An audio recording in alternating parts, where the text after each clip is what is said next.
Motors in factory direct overstock. Everything must go. Lazy Boy. Live life comfortably. I'm Xavier Walton. Join me weekday mornings on H-Town Rush.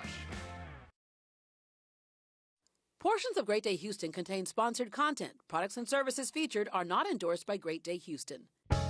Everybody's moving, KHOU is grooving. I'm feeling it 'cause it's gonna be. We're about to get it going. Our happiness is showing. We're rocking it 'cause it's gonna be. Great day. Great day, Houston. Great day. And now, here's your host, Deborah Duncan.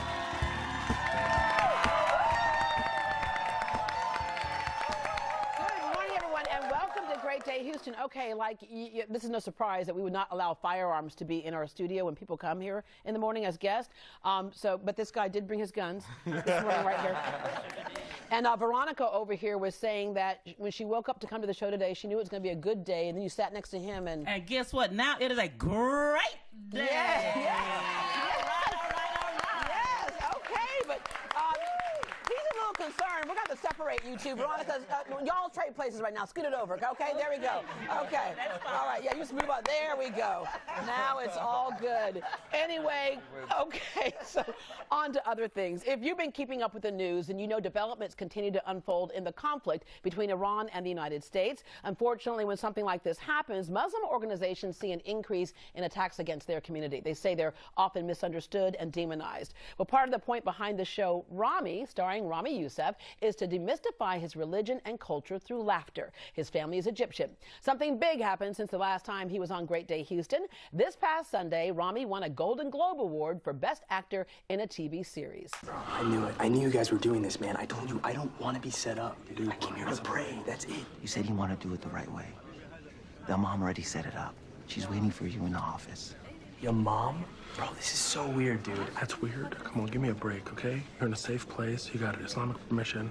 Stop it, okay? You're on Tinder swiping. That's what's really weird. We made a very specific show about an Arab Muslim family living in New Jersey, and this means a lot to be recognized on this level. So I do want to thank everyone who's involved, my co-creators, producers, my family, my mom and dad. So, Ramy, what's cool about this is that it is based partially on your real life, right? Yeah. And you're like so many first-generation Americans where the parents are like, no, don't stray away from who we are. You're like, yeah, but you know, come on, I'm my own person. Yeah, well, I think what happens in this story, too, is, you know, my character actually really wants to be part of the tradition. He wants to be part of the culture, and he's kind of torn, you know, because he is a practicing Muslim. He prays, and it's a big part of his life, and then he's also kind of pulled by his desires and his friends where he grows up in New Jersey, and so he's kind of trying to figure out where he fits in. Yeah, all right. And same for you and your family structure, or what's your family like? Like in real life? Yeah, in real life.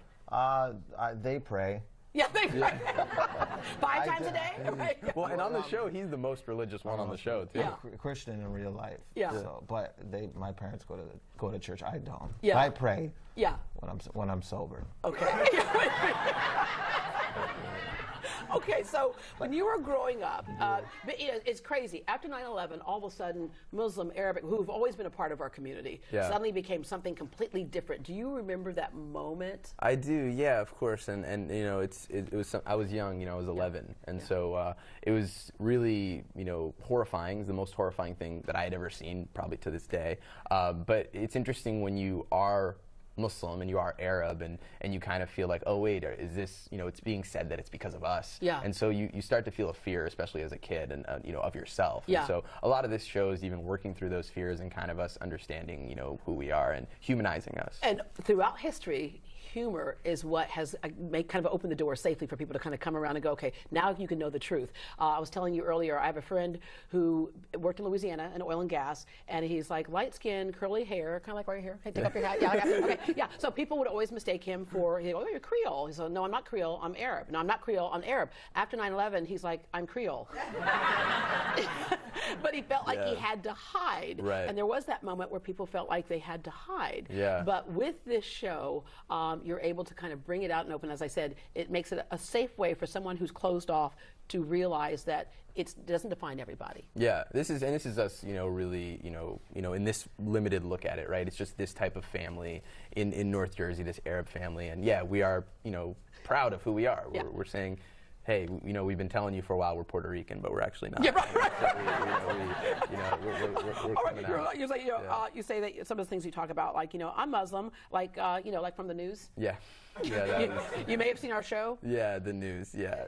And so a lot of the headlines are probably the most dehumanizing thing, and so that's what's exciting about a show like this with the humor is that we can kind of peel that back a little bit, and you can see our real problems, and you can kind of see who we actually well, are. for a while, my son actually asked me. He goes, "Mom, I can't even wear a hoodie because people think that if I'm wearing a hoodie, I'm gonna rob them. You can't wear a backpack anywhere." Right. Yeah, I don't. Yeah.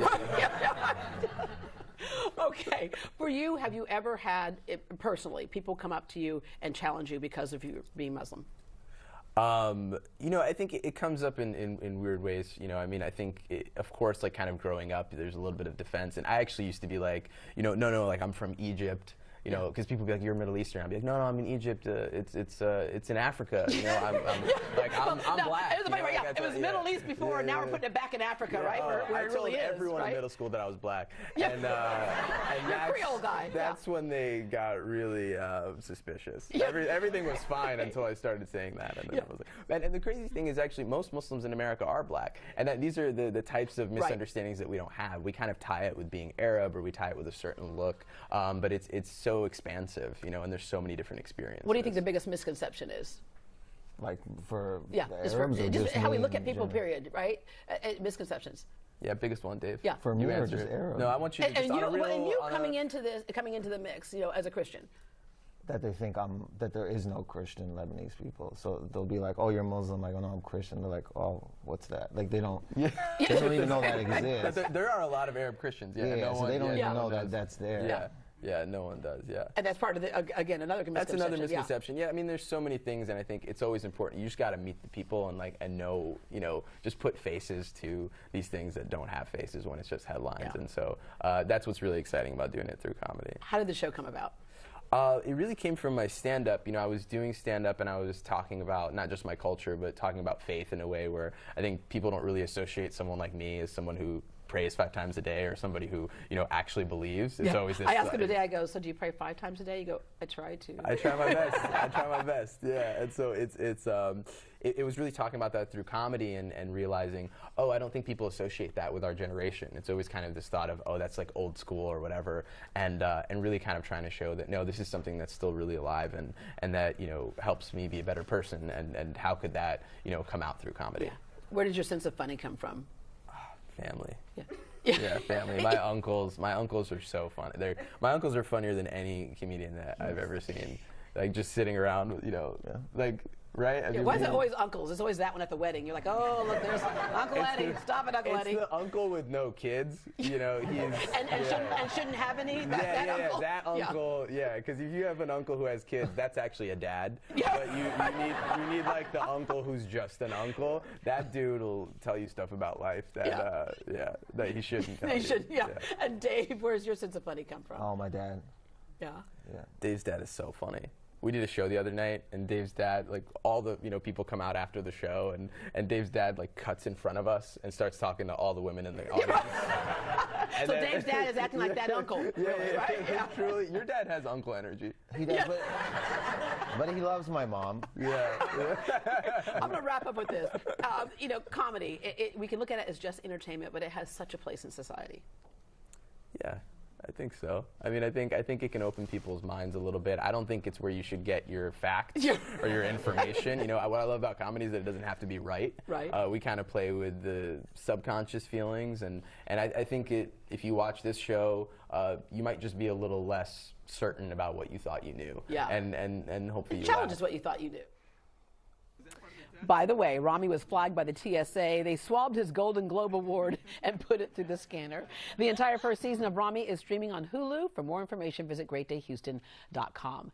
After the break, if keto isn't working, maybe try fasting. If that doesn't work, what about juicing? Yeah. Or maybe there's something to cutting all the carbs. If you're tired of being on the roller coaster diet, our next guest tells us what really works to optimize health and get the body you want. But first, let's get a check of today's headlines with Xavier Walton and the H-Town Rush team. Good morning, Xavier. Good morning, Deborah. Yeah, a lot of news to get to this morning, starting with a woman fighting for her life this morning after being thrown from the hood of an SUV yesterday. This happened in the Pecan Grove neighborhood in Fort Bend County. It started as an argument over $10 with the driver. Watts Vaughn Jr. is charged with aggravated assault with a deadly weapon and DWI. He is expected in court today. All right, let's shift gears and talk weather. Meteorologist Blake Matthews tracking some storms coming our way today. Blake. That's right, and the storms are expected in our area as we head into the overnight hours tonight. Now, a couple of things that I'm watching. Notice the cloud cover, how cloudy it is here across the Houston area. That may actually work to our benefit as we get into the afternoon hours for today. So that may keep a lid on some of the thunderstorm activity until we get to the overnight hours tonight, and even then, it looks like that severe potential, the really nasty stuff, is going to be up to the east and northeast of the Houston area. There's a look at your storm system out to the west. It is going to pull on through the I-35 corridor by the time we get to around 5 o'clock this afternoon. Into the Houston area by 10:30, you'll notice the line of storms not looking all that robust all of a sudden. So there are some indications that maybe the dynamics with severe weather will be a little bit further to the north of the Houston area, which is good news for us. Still, do not let your guard down. We're still looking for a widespread severe weather event overnight tonight, with the primary threat now focused on strong, damaging winds in excess of 70 to 80 miles per hour. We do have an enhanced risk of severe weather here across the Houston area, but notice most of it now up towards the Arklatex. We have a 4 out of 5. That is a moderate risk. We will continue to keep you updated throughout the day on this unfolding situation. We'll have more Great Day Houston coming up right after the break. Need cash? TitleMax offers 2 ways to get it. Get cash using your car title. Go to TitleMax.com, enter the car year, make, model. See how much you can get. TitleMax also offers personal loans. No title required. Check out TitleMax.com when you need more cash. Check out TitleMax.com and shop us for rates. Get up to $2,500 with a personal loan or up to $10,000 using your car title. And you'll say, I got my title back with TitleMax. Get a title back with TitleMax. What we achieve for patients is life-changing. You get your smile back, your confidence back in just one day. A new smile at a price you can afford. With the dignity and respect you deserve. Don't wait another day. Nothing is more life-changing than a healthy, confident smile. Now get 20% off all dentures. But hurry, this offer ends soon. Call 1-800-DENTURE today to schedule your free consultation. If you're new to Medicare, because you're turning 65 or recently retired, you can still get affordable and complete coverage with a Cigna Medicare Advantage plan and get treated like more than just a number, because Cigna treats you like a whole person, body and mind. Get more coverage for less. Call 1-866-606-7599. With Cigna, you get medical, dental, vision, and prescriptions in one plan. A team of doctors for your overall health and healthy living programs to save you money. Plus, no monthly premium and no primary doctor copay. If you're new to Medicare, you can still get affordable coverage for the whole you from Cigna, no matter your health status. Don't wait. Call now to get your free Medicare Advantage guide. Call 1-866-606-7599. That's 1-866-606-7599. Or visit GetCignaMedicare.com. Cigna, together all the way. I'm Amy. And I'm Tammy. And we're the Slade sisters. Between the two of us, me and Tammy probably weigh at least 1,000 pounds. Ow! We need to lose a lot of weight. What about Big Daddy? That has to go. Oh, my... Mom, we're doing the bariatric surgery. I don't think you make it. America is so obsessed with weight, people's battles have actually become entertainment and at the same time encouragement for those who realize they are not alone. Our next guest combines psychology with science to help people accomplish their goals, whether it's simply to feel better and get healthy, lose weight, or get ready for a bodybuilding contest. Please welcome Keith Klein, who established the Institute of Eating Management and Relapse Prevention. Good morning. Thank you very much. Thank you, everybody. Thank you. I remember when I first met you, you were on this mission to empower people to at least know where they were going wrong in those goals. And one of the very simple things was just know how to read a label. But for a long time, those labels either were false or weren't there. They actually just got more deceptive. So the new labels that are coming out now have removed calories from fat off the label, making it even more difficult to determine the percentage of fat in the food for people. Wow. So yeah, it's because of food lobbyists. Yeah. Big control over it. Yeah, more information now than ever before in terms of how to lose that weight, but yet we're more confused than ever before on how I'd to agree lose with that that. weight. You challenge some, truth in advertising types of things as Yes, well, yeah. because there are certain foods that would say things like, light. Was that L-I-T-E or L-I-G-H-T? That's right. Could refer to the color, right? Yeah. Could refer to anything. Right. But, So it has a billion calories, but it's light in color. All right. For 30 years now, you've trained Olympic athletes, celebrities, bodybuilders, and models, and a lot of regular people. You bet. And it is a combination of science and psychology. Yeah, but you know what? I think it's becoming so much more difficult today because we have access to so much social media, and everybody looks at what is this person doing, I'm going to do what they're doing, and Right. I think it's become very difficult for people to discern between opinion and fact. Yeah. All right. I love on your website it says, oh, look at that. Wow. Okay. You say we expect a commitment from you. We do want something else to do it for us. We want a pill to do it for us. We want a diet to do it. We want everything to do it for us, but it never happens that way. Yeah, so you have to take personal responsibility that you are where you are because of your own choices and decisions, right? A lot of people want to put the blame for their weight on something else, right? It's my genetics, it's my family, it's whatever. And the reality is people have to accept responsibility for what they are where they are. Nobody's weight is the issue. The issue has been their choices and decisions.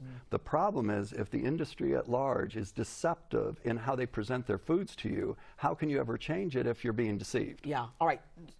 Several ways out there to lose weight, and one of them that has a lot of merit to it is bariatric surgery, but even the surgeon will tell you, you gotta do some things still. Well, listen, I call that medical mutilation, okay? So I really don't support that. And what you're really doing is you are going in there and basically altering the digestive system of that individual. They're going to experience the dumping syndrome, okay? So they don't digest food like they have to eat small, very small quantities of food. Need to make sure it's nutrient-dense Nutrient deficiencies occur. And so I think there's a kinder way to treat that. However, I have to admit there are some people that are candidates for it because their health has deteriorated so far, they got to get the weight off to save their life. Yeah. But I see too many people turn into that as a very fast way to lose weight, and I just don't agree with it. Okay, let's go through some of the diets that a lot of people are turning to lose weight. Ketogenic, you hear keto, keto, keto, keto. And so it's almost like a buzzword now. But what does it really mean? Well, look, this is a diet invented in the 1920s, 1930s, and it was specifically designed for epileptic children who could not take the medicine to control their epileptic seizures. And so this is a diet that was designed for that specifically. What people need to realize is this. Now, you're going to lose weight on it, okay? But the key is not can you lose the weight, can you keep it off? But understand the human body cannot become acidic, because once it becomes acidic, all right, you die. And nor can the body become too alkaline. When you go on a keto diet, you're placing your body in a very acidic condition. Now, the blood can't become acidic, the urine can. What your body will do is start drawing bone, calcium out of the bone to buffer the blood. And so people who are doing this diet today, one, it's not healthy for that. Yeah. Number two, you know what we're seeing a very high incidence of? What? Keto crotch. Oh, keto crotch.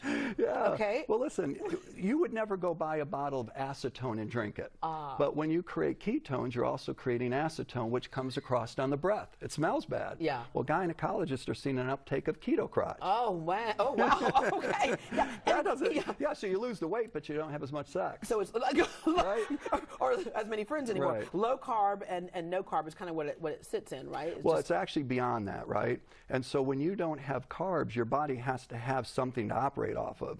So there's various changes that you're changing the body chemistry. You're creating something called gluconeogenesis, which is where the body is going to take the fat and convert it into fuel for the body. And like you said, you can lose some weight, but how sustainable is this? That's the other thing people need to look at. Are you losing weight to get into a wedding dress and you're done? Or are you trying to do something for the rest of your life? Yeah, so what I'm thinking is, you know, the reality is, folks, look, you can lose weight on just about any diet, but what you have to ask yourself first is the changes that I'm making sustainable?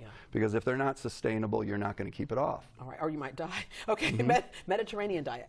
Okay, I actually think that's one of the healthier diets that's out there. Now, keep in mind there's different purposes for different ways of eating. Some people are just eating for health, and that's great. And other people are eating for the physical transformation they want to see, which is to gain muscle and lose weight. And there's just different diets for different things. And a lot of times, if you eat in a healthy way, the side effect is your body settles into the right weight, right? Okay, yeah, so and fruits, vegetables, whole grains, legumes. And I think the Mediterranean diet is really a healthy way to go. Yeah. All right, paleo. Well, that's just a revised version of Atkins diet, but with healthier fats. That's all that is. So, you know, I've watched the Atkins diet, been doing this for 40 years.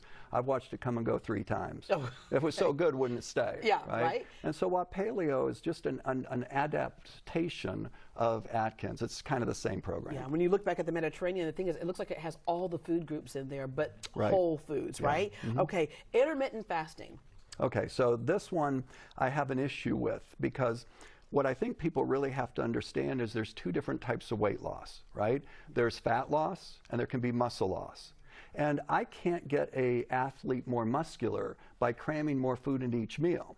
I can only get them more muscular by adding more meals. Yeah, and the body only absorbs X amount of protein, at carbs, one everything time. anyway. Yeah. Right. So what happens when you start cutting out meals, you don't just lose fat, you're also going to be losing muscle.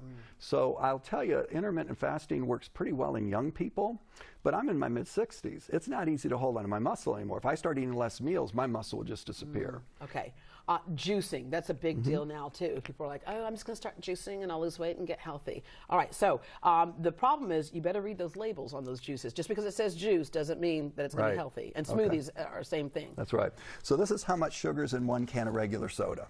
Okay. All right. Okay, so that's about 10 teaspoons of sugar. Okay. This is how much sugar's in a popular smoothie from a very popular place, which has, this has 39 grams of sugar, the smoothie has 143. Oh my gosh, but you go in saying, I'll take a smoothie as a meal replacement because you think you're going to lose weight and be healthier. Yeah, so what you need to know about juicing is vegetable juicing is phenomenal, so long as you juice it and you keep the pulp. Now let's just look at something here, because this looks incredibly healthy, right? Yeah, okay. they list the ingredients. And but how many grams of sugar do you see on there?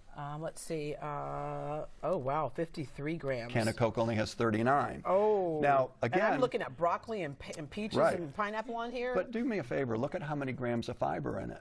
Let's see, where's because if you ate all that broccoli and all that other stuff, you're going to eat a lot of fiber. How much? 0. 0 fiber. Oh. So what's happened here is you have the nutrient density, but you don't have the fiber, you don't have all the other aspects that make you healthy. So how can that be a meal replacement, right? That's right. It's not a meal. And the other thing you want to look at is how much protein's in there, not much for.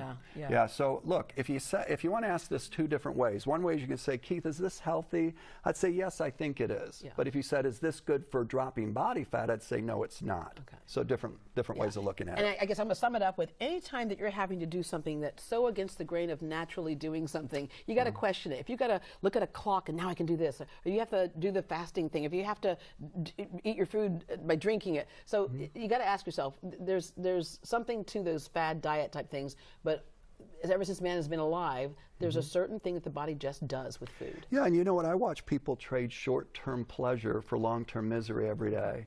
You know, so I think where it all begins is psychologically. We have to focus in on how people are seeing and what they're thinking about doing with food. Yeah. That's where it all starts. And that's exactly what y'all help people to do. That's right. All right, to learn more about Keith Klein and his program, visit greatdayhouston.com and we will connect you to his website so you can finally get the health and the body that you want.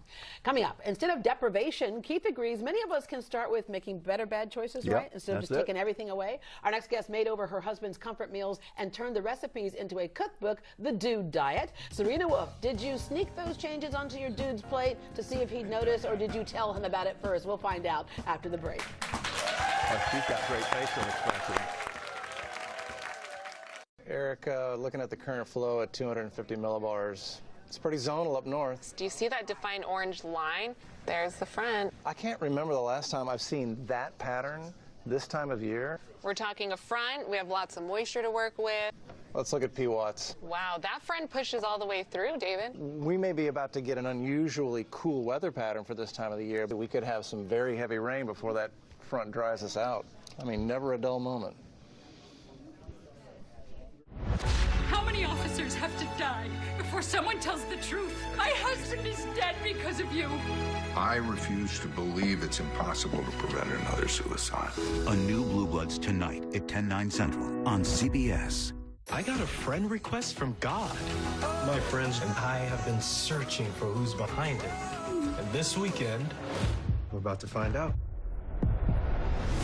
A New God Friended Me, Sunday on CBS.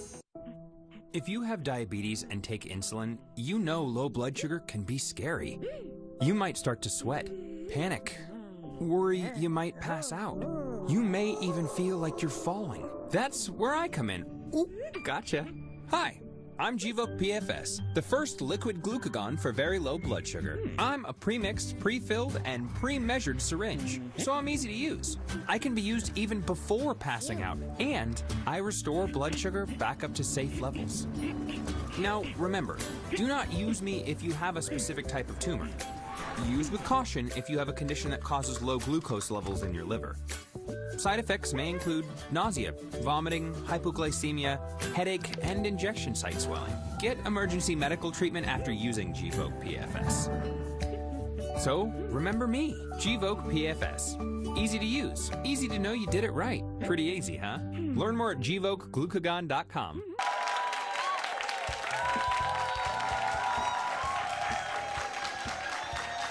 Our next guest wanted to improve her husband's eating habits, and it turned into a whole book, The Dude Diet. Here to explain what that is and to tell us about the new book, The Dude Diet Dinner Time, please welcome Serena Wolf. Hello there. Hi. All right, before we get to that Dude Diet, I just want to say, you went to Harvard University, a graduate of Harvard University. Yes. I went to Harvard as well. You did? To visit a friend. And then, but you were majored in sociology, but you've always been a picky eater. I was a very picky eater all the way through college, pretty much. Very healthy eater. Grew up in California, had a lot of produce, but just wasn't very adventurous. So it is deeply hilarious to my friends and family that I am now a chef. Yeah. Okay. So, and how did you spill over to that? Not only a chef. I mean, you moved to Paris, took some classes, went to the Cordon Bleu, and so like I did. What caused that kind of turn of I was a major in sociology and then? So I did minor in French. Just going to throw that out there. Given the move to Paris, I wish I had a profound answer to you. I was a very ambitious and naive 22-year-old and was like, I will move to Paris and be a writer. Yeah. And, you know, only a 22-year-old would do that. And I ended up at Cordon Bleu. I was interested in learning how to cook, not necessarily becoming a chef. And so I got there and I sort of thought I would be roasting chickens and drinking wine a la Julia Child, and it was very much trial by fire. There was a lot of literal blood, sweat, and tears. But the great thing about it is that you opened yourself up to an opportunity, and it became a passion of yours. And I love what you did here when you say the dude diet, because your husband was eating like a lot of us, right? Those comfort type of foods. Absolutely. And what we learned is we don't have to take the comfort foods away, we just make them better. Exactly. And when I first met my husband, he was nutritionally confused. That's the term I like to use. He didn't really understand what it meant to eat healthily, and he had internalized various rules from mainstream popular diets. So like you were talking about, keto, paleo, all these things, and then would just randomly apply them to whatever he was eating so he could call it healthy. Yeah. And I knew that he needed to start working in more leaner meats, more vegetables, more whole grains. So I just started revamping all of his favorite comfort foods. Things could look the same. I mean, you say leaner meats. Exactly. Look over here. This looks like you're eating a regular meal with the fajita meat and the whole bit. And so what changed there from what he may have been doing before? So first of all, we're cutting out everything processed. So these are all real whole foods. Also getting in so many veggies and cutting down on the amount of like meat that's actually on your plate, and then working in things like a responsible amount of cheese. You know, a responsible amount of cheese. It's really about portion control and then understanding what's actually going into your food. So getting people to cook is huge for me, because I think cooking is the true cornerstone of health and weight loss. It's the only way you actually know what's going into your food. You know, exactly, absolutely. Okay, so what do you have right here? What's this? So this is one of my favorite recipes from the book. It's always a crowd pleaser. It's the barbecue turkey stuffed sweet potatoes. Oh. So in this pan, I have some ground turkey. I use 93% lean. I don't recommend 99% lean. It's going to be too dry, and then you're not going to want to continue your healthy eating. Okay, that's the compromise that we talked about. That's the compromise. So we've got ground turkey, some red bell pepper, onion, and garlic that we've sauteed here, and then I'm just going to spice this up a little. So we've got some salt and pepper, a little bit of chili powder, and then smoked paprika, and that's going to give it just like that underlying depth of flavor. And the key, when you went back, you said a little bit of salt and pepper. A little bit of salt and pepper. We're actually going to add barbecue sauce, so you want to be careful there. This isn't homemade because I know people are busy, but I'm big on reading labels. Yeah. So you do want to check if there's 20 ingredients in your barbecue sauce, can you pronounce all of them? Is there an outrageous, eat it, right? Yes. Is there an outrageous amount of sugar? As you know, are there a lot of preservatives that you don't need? And there are so many great options. They're very affordable. Just read your labels. All right. When you first changed your husband's diet, did you, on that first dish, tell him that you had changed it, or did you? No. And I wasn't trying to trick him. I just knew that healthy food can taste so delicious. Right. Lots of people suffer from the misconception that healthy food means boring or tasteless, when really it can taste just as good as your favorite comfort whole foods. food and Whole the right foods. proportions. So yeah. I served him a mac and cheese where there was cauliflower puree in the sauce, but you couldn't taste the cauliflower. And he ate it and he loved it. And I kept doing this, and then I would be like, actually, there's this in it after he had eaten it. And he'd be like, oh, I knew something was wrong. I was like, you didn't. Yeah, sure no take you- backs. yeah, right, no right. take backs.